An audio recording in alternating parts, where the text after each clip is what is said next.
தினமரசு பத்திரிகையில் வெளியாகிய அந்த பத்திரிகையின் ஸ்தாபக ஆசிரியர் அற்புதனினால் எழுதப்பட்ட அரசியல் தொடர் இது. கால ஓட்டத்தில் தொழில்நுட்பத்தின் வீச்சில் அடித்துச் செல்லப்பட்டு விடக்கூடாது என்ற விருப்பத்தின் எழுச்சியே இந்த முயற்சி. இரவு கடத்தல். 1988 ஜூன் மாதம் 20ஆம் தேதி யாழ்குடா நாட்டில் ஒரு பரபரப்பான செய்தி வெளியாகியது. அதற்கு முதல் நாள் இரவு தமிழ் அகதிகள் புனர்வாழ்வுக் கழகச் செயலாளர் கந்தசாமி கடத்தப்பட்டிருந்தார். நல்லூரில் உள்ள வீடொன்றிலிருந்து இரவோடு இரவாக அவர் கடத்திச் செல்லப்பட்ட செய்தி மறுநாள் பெரும் பரபரப்பை ஏற்படுத்தியது. வெளிநாடுகளில் உள்ள தமிழர்கள் மற்றும் தொண்டர் நிறுவனங்களின் நிதியுதவிகளுடன் அகதிகளுக்கான புனர்வாழ்வு வேலைகளை ஆரம்பித்தார் கந்தசாமி. TRRO என்று சுருக்கமாக அழைக்கப்படும் தமிழ் அகதிகள் புனர்வாழ்வுக் கழகத்தின் ஸ்தாபகரும் அவர்தான். 1988ஆம் ஆண்டு முதல் வடக்கு கிழக்கில் புனர்வாழ்வு திட்டங்களில் கவனம் செலுத்துவதில் நேரடியாகவே ஈடுபடத் தொடங்கினார். அதற்கு முன்னர் லண்டனில் இருந்த கந்தசாமி தனது லண்டன் வாழ்க்கைக்கு முற்றுப்புள்ளி வைத்துவிட்டு நாடு திரும்பியிருந்தார். போராளி இயக்கங்களுடனும் கந்தசாமிக்கு தொடர்புகள் இருந்தன. புலிகள் இயக்கத்தினருக்கும் கந்தசாமியூடாக சில உதவிகள் கிடைத்தன. புலிகள் இயக்கத்தில் கிட்டுவுடன் கந்தசாமிக்கு நல்லுறவு இருந்து வந்தது. ஆயினும் கந்தசாமி கடத்தப்பட்ட போது புலிகள் இயக்கத்தினர் மீது சந்தேகம் விழுந்தது. கந்தசாமியின் நண்பர்கள் புலிகள் இயக்கத்தினருடன் தொடர்பு கொண்டனர். கந்தசாமி கடத்தலுக்கும் தமக்கும் தொடர்பு இல்லை என்று புலிகள் மறுத்தனர். முன்னர் புலிகள் இயக்கத்தினரால் கடத்தப்பட்ட கடத்தல் சம்பவங்களையும் புலிகள் உடனடியாகவே மறுத்திருந்தமையால் கந்தசாமி விடயத்தில் புலிகள் சொன்ன மறுப்பை முதலில் யாரும் நம்பவில்லை. ஆனால் கந்தசாமி தனது சட்டத்திரணி சேவியர் உட்பட தனது நண்பர்களுக்கு தனது உயிருக்கு அபாயம் நேரலாமென்றும் அப்படி ஏதாவது நேருமானால் அதற்கு ஈரோஸ் இயக்கத்தினரே காரணமாக இருப்பார்கள் என்றும் தெரிவித்திருந்தார். திரு கந்தசாமி தனது புனர்வாழ்வு நடவடிக்கைகளை எப்போது தொடங்கினாரோ அப்போதிருந்தே ஈரோஸ் இயக்கத்தினருக்கும் அவருக்கும் இடையிலான முரண்பாடு தோன்றிவிட்டது. ஈரோஸ் நிலைப்பாடு. அரசு சார்பற்ற தொண்டர் நிறுவனங்கள் தொடர்பாக ஈரோஸ் ஆரம்பத்திலிருந்தே சந்தேகம் கொண்டிருந்தது. அத்தகைய தொண்டர் நிறுவனங்கள் ஊடாக போராட்டத்துக்கு எதிரான சக்திகள் உருவாகக்கூடும். அந்த நிறுவனங்களுக்கு நிதி வழங்குவதற்கு பிரதி உபகாரமாக தமக்கு தேவையான தகவல்களை அவற்றின் மூலமாக பெற்றுக்கொள்ள முயலலாம். அது மட்டுமல்லாமல் நிதி உதவிகள் துஷ்பிரயோகம் செய்யப்படும் சாத்தியங்களும் இருக்கின்றன என்று கருதியது ஈரோஸ். 4 இயக்க கூட்டமைப்பின் சந்திப்புகளில் ஈரோஸ் மேற்கண்ட கருத்தை வலியுறுத்தியிருந்தது. வடக்கு கிழக்கில் புனர்வாழ்வு பணிகள் போன்றவற்றில் ஈடுபடும் தொண்டர் அமைப்புகள் 4 இயக்க கூட்டமைப்பின் கண்காணிப்பின் கீழேயே இயங்க அனுமதிக்க வேண்டும். அவற்றை தன்னிச்சையாக செயற்பட அனுமதித்தால் இயக்கங்களுக்கும் போராட்டத்திற்கும் எதிரானவையாக அவை மாறலாம். அந்த நிறுவனங்கள் என்ன செய்கின்றன, எங்கிருந்து நிதியுதவி பெறுகின்றன போன்ற தகவல்கள் 4 இயக்க கூட்டமைப்புக்கு தெரியப்படுத்தப்பட வேண்டும் என்று ஈரோஸ் தலைவர் பாலகுமார் கூறினார். பாலகுமாரின் கருத்தை அப்போது புலிகளும் ஏற்றுக்கொண்டனர். EPRLF சார்பாக குறித்த கூட்டத்தில் கலந்து கொண்ட ரமேஷும் அதனை ஏற்றுக்கொண்டார். எனினும் பின்னர் EPRLF தலைவர் பத்மநாபா அக்கருத்தை ஏற்க முடியாது என்று கூறிவிட்டார். அதனால் 4 இயக்க கூட்டமைப்பு அவ்விடயத்தில் பொது முடிவை மேற்கொள்ளவில்லை. உண்மையில் சில தொண்டு நிறுவனங்கள் அமெரிக்க உளவு நிறுவனமான CIA போன்றவற்றுடன் தொடர்பு வைத்திருந்தன. அமெரிக்கா போன்ற நாடுகளில் உள்ள சில இலங்கை தமிழ் பிரமுகர்கள் புனர்வாழ்வு உதவிகள், நிதி வழங்கல் என்ற பெயர்களில் இயக்கங்களுடனும் போராட்டத்துடனும் தொடர்பு கொள்ள முயன்றனர். அமெரிக்க எதிர்ப்பு. அப்போது இயக்கங்கள் மத்தியில் அமெரிக்க எதிர்ப்பு தீவிரமாக இருந்தது. அமெரிக்காவை சர்வதேச விடுதலை போராட்டங்களின் கொலைகாரன் என்றே இயக்கங்கள் கருதின.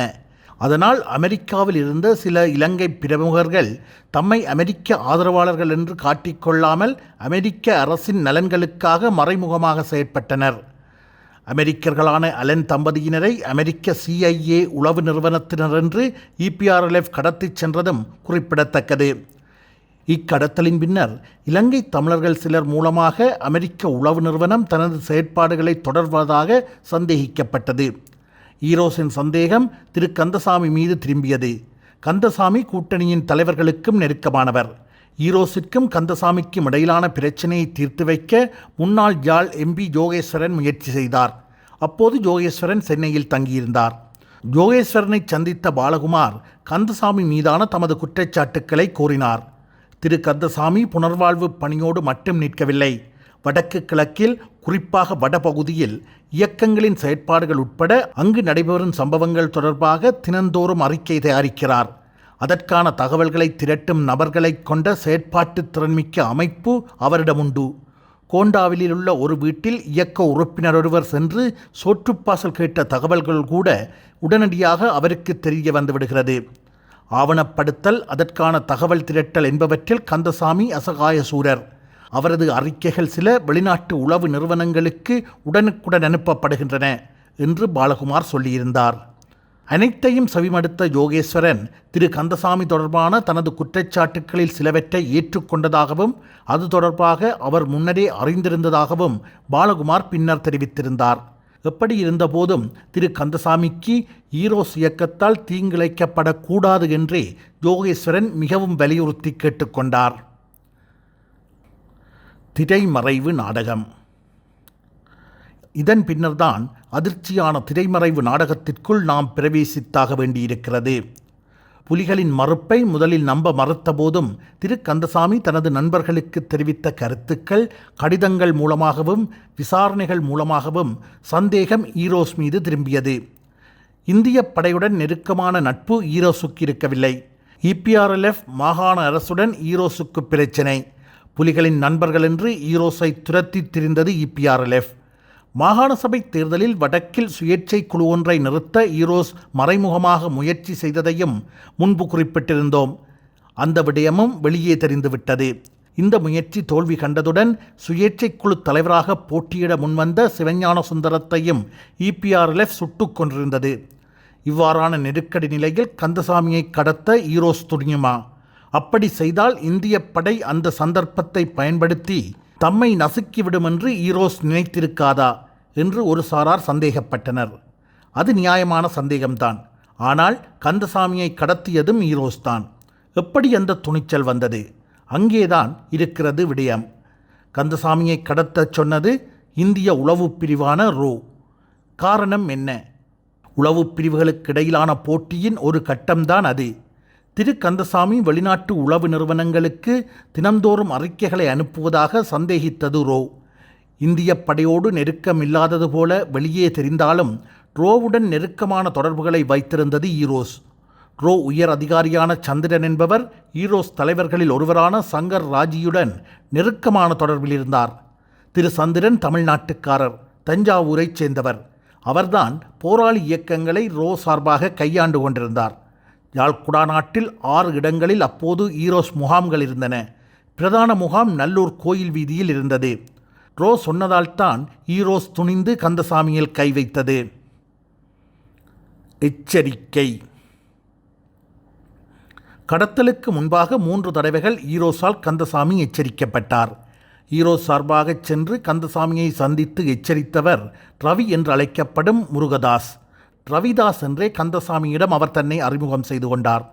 ஜூலை 19 இரவு கந்தசாமி தங்கியிருந்த வீட்டின் கதவு தட்டப்பட்டது. ரவி உட்பட 6 பேர் ஆயுதங்களுடன் நிற்பதைக் கண்டார் கந்தசாமி. விசாரணைக்காக தம்மோடு வருமாறும் பின்னர் திருப்பி கொண்டு வந்து விட்டு விடுகிறோம் என்று ரவி சொன்னார். இனிமேல் திரும்பியே வரப்போவதில்லை என்று தெரியாமலேயே அவர்களுடன் புறப்பட்டுச் சென்றார் கந்தசாமி. சுன்னாகத்தில் உள்ள ஈரோஸ் முகாமில் வைத்து கந்தசாமி விசாரிக்கப்பட்டார். அங்கேயே தடுத்தும் வைக்கப்பட்டார். வெளியே கந்தசாமி கடத்தலுக்கு எதிரான கண்டனங்கள் பரவலாக எழத் தொடங்கின. இந்திய படையிடமும் பல பிரமுகர்கள் முறையீடு செய்தனர். இந்திய படையினர் நினைத்திருந்தால் உடனடியாக யாழ்குடாநாட்டிலிருந்த ஈரோஸ் முகாம்கள் அனைத்தையும் முற்றுகையிட்டு சோதனை நடத்தியிருக்கலாம். அவ்வாறு செய்திருந்தால் கந்தசாமியை உயிரோடு மீட்டிருக்கலாம். ஈரோஸின் சுன்னாகம் முகாம் இந்திய படையினருக்கும் தெரிந்த முகாம்தான். ஆனால் இந்திய படை அசையவில்லை. காரணம், மேலிருந்து கிடைத்த உத்தரவு. இதற்கிடையே இந்தியாவில் இருந்த திரு கந்தசாமியின் நண்பர்கள் மூலமாக இந்திய பிரதமர் ராஜீவ்காந்திக்கு வேண்டுகோள் விடுக்கப்பட்டது. இந்திய முன்னாள் நீதிபதி கிருஷ்ண ஐயர் வேண்டுகோள் விடுத்தவர்களில் முக்கியமானவர். ஈரோஸ் தான் கடத்தியது என்பதும் விசாரணைகள் மூலம் தெரிய வந்த போதும் மற்றொரு கதை பரவியது. புலிகள் சொல்லித்தான் ஈரோஸ் கந்தசாமியை கடத்தியது என்பதுதான் அந்த கதை. EPRLF சேர்ந்து கட்டிவிட்ட கதையது. உண்மையில் நடந்தது என்ன தெரியுமா? கந்தசாமியை கடத்தியது ஈரோஸ் தான் என்பது முதலில் புலிகளுக்கும் தெரியாது. பின்னர் தாமதித்துத்தான் புலிகளே அதனை அறிந்து கொண்டார்கள். ஈரோஸுடன் பேசி கந்தசாமி விடுதலைக்கு உதவுமாறு புலிகளுடன் நெருக்கமான கந்தசாமியின் நண்பர்கள் கேட்டனர். கிட்டுவும் பிரபாகரனிடம் வலியுறுத்தி இருக்கலாம் என்று கூறப்பட்டது. ஈரோஸ் தலைவர் பாலகுமாரிடம் பொட்டம்மானை அனுப்பினார் பிரபாகரன். அப்போது யாழ் மாவட்ட புலிகளின் தளபதியாக இருந்து பொட்டம்மான் செயற்பட்டு வந்தார். கந்தசாமி தமது இயக்கத்திற்கு சில உதவிகளை செய்தவர் என்ற ரீதியில் அவரது கடத்தல் தொடர்பாக ஈரோஸுடன் பேசி பார்க்குமாறும், ஆனால் கடுமையான நிலைப்பாடு எதுவும் எடுக்க வேண்டாம் என்று பொட்டம்மானிடம் பிரபாகரன் கூறி அனுப்பினார். கந்தசாமி கடத்தலுக்கான காரணத்தை பாலகுமார் பொட்டம்மானிடம் கூறினார். ஆனால் ரோவுக்குள்ள தொடர்பை மட்டும் சொல்லாமல் மறைவித்து விட்டார். இந்த விடயத்தில் உங்கள் முடிவுகளில் நாங்கள் தலையிட மாட்டோம் என்று கூறிவிட்டு பொட்டம்மான் திரும்பிவிட்டார். இறுதிக் கட்டம். கந்தசாமி கடத்தலை கண்டித்து பரவலான கண்டனங்கள் எழுந்தன. ராஜீவ்காந்தி வரை பிரச்சினை சென்றுவிட்டது. இந்திய படை இதில் ஒன்றும் செய்யாமல் இருப்பதாகவும் குறை கூறப்பட்டது. எனவே வேறு வழியின்றி இந்திய படை ஈரோஸ் முகாம்களில் சோதனையிட தயாரானது. சோதனை நடவடிக்கையில் EPRLF உறுப்பினர்கள் சிலரும் உடன் செல்ல வேண்டும் என்று முடிவானது. ஆனால் இந்த தகவல் முன்கூட்டியே ஈரோஸ் தலைவர் பாலகுமாருக்கு சொல்லப்பட்டது. உடனடியாக பாலகுமார் சுன்னாகம் முகாமுக்கு தகவல் அனுப்பினார். கந்தசாமியை போட்டுவிடுங்கள், உடலை மறைத்து விடுங்கள். இதுதான் அந்த தகவல். அன்று ஜூலை 29 கந்தசாமி கடத்தப்பட்டு 10வது நாள் ஈரோஸ் அமைப்பின் சுன்னாகம் முகாமில் அவர் உயிருக்கு விடை கொடுக்கப்பட்டது. அவரது உடலை அந்த முகாமின் மலசலகூட குழியில் போட்டு மூடினார்கள். அதன் பின்னர்தான் இந்திய படையினர் ஈரோஸ் முகாம்களை சோதனையிட்டனர். சுன்னாகம் முகாமும் சோதனையிடப்பட்டது. எல்லாமே மேலோட்டமான சோதனைதான். இந்திய படையினர் நட்பு முறையில்தான் நடந்து கொண்டனர். முகாமின் அறைகளுக்குள் எட்டி பார்த்துவிட்டு போய்விட்டார்கள். இதன் பின்னர் ஈரோஸ் ஒரு அறிக்கை விட்டது. சிறந்த சமூக தொண்டரும் அகதிகள் மீது கரிசனை உள்ளவருமான திரு கந்தசாமியை கடத்தியவர்கள் அவரை விடுதலை செய்ய வேண்டும். இன்றுள்ள சூழலில் தமிழ் மக்களின் நலனை கருத்தில் கொண்டு அவரை விடுதலை செய்யுமாறு கேட்டுக்கொள்கின்றோம் என்று அந்த அறிக்கையில் தெரிவிக்கப்பட்டிருந்தது. திரு கந்தசாமி ஒரு சட்டத்திரணி ஆவார். பலியாகும் போது அவரது வயது 58. யாழ்ப்பாணம் மாவட்டபுரத்தைச் சேர்ந்தவர். கொழும்பில் இலங்கை பல்கலைக்கழகத்தில் கணித பட்டதாரியானார். பின்னர் சட்டத்திறனியாக சித்தி எய்தியவர் கந்தா என்று நண்பர்களால் அழைக்கப்பட்டார். திரு கந்தசாமி தொடர்பாக ஈரோப் சூரிய குற்றச்சாட்டுக்கள் சரியானவையா இல்லையா என்பதையிட்டு முடிவு செய்ய எம்மிடம் போதிய தரவுகள் இல்லை. ஆனால் கந்தசாமியின் சில பங்களிப்புகள் மறுக்க முடியாதவை. யாழ்ப்பாணத்திலிருந்து சாட்டர்டே ரிவ்யூ என்ற ஆங்கில பத்திரிகை வெளிவந்தமைக்கு மூல காரணமானவர்களில் அவரும் ஒருவர். பத்திரிகை தொடர்பான அவரது கொள்கை இன்றும் என்றும் நினைவில் கொள்ளத்தக்கதாகும். அதாவது, பத்திரிகை ஒன்று அரசியல் பத்திரிகையாகவோ அல்லது ஒரு புடை சார்பானதாகவோ அமையும் நோக்குடையதன்று. பத்திரிகை படைப்பின் எழுத்து நடை தனித்தன்மை வாய்ந்ததாயினும் அணுகுமுறை தாராளமும் தூய்மையும் கொண்டதாக இருக்கும். நாம் பத்திரிகையின் சுதந்திரத்தை பேணுவதில் மிகுந்த கவனமுடையவர்களாக இருக்க வேண்டும்.